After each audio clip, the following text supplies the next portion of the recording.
నమస్కారం ఘంటారావానికి స్వాగతం. ముందుగా ప్రధాన అంశాలు. చట్టసభల్లో మహిళా రిజర్వేషన్ల అమలుకు వేగంగా అడుగులు. 3 కీలక బిల్లులను లోక్సభలో ప్రవేశపెట్టిన కేంద్రం.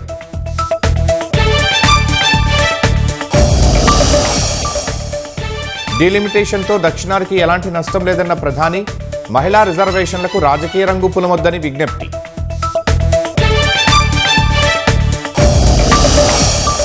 %50 పెంపుతో లోక్సభ సీట్లు 815కు పెంచుతామన్న కేంద్రం.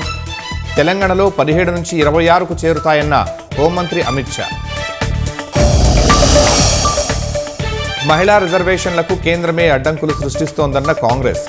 డీలిమిటేషన్తో లంకే హడావిడిగా తేవటంలో ఆంతర్యమేంటని ప్రశ్న. బిల్లులపై చర్చ వేళ ఎంపీ తేజస్వి సూర్య వ్యాఖ్యల దుమారం. రాష్ట్ర విభజనను అవమానించారని కాంగ్రెస్ బీఆర్ఎస్ మండిపాటు.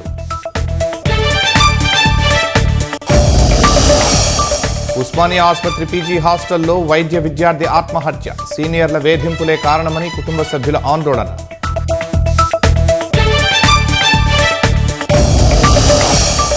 రష్యా నుంచి చమురు కొనుగోలుపై ఇచ్చిన మినహాయింపు పొడిగించబోం స్పష్టం చేసిన అమెరికా. ప్రత్యామ్నాయాలపై భారత్ దృష్టి.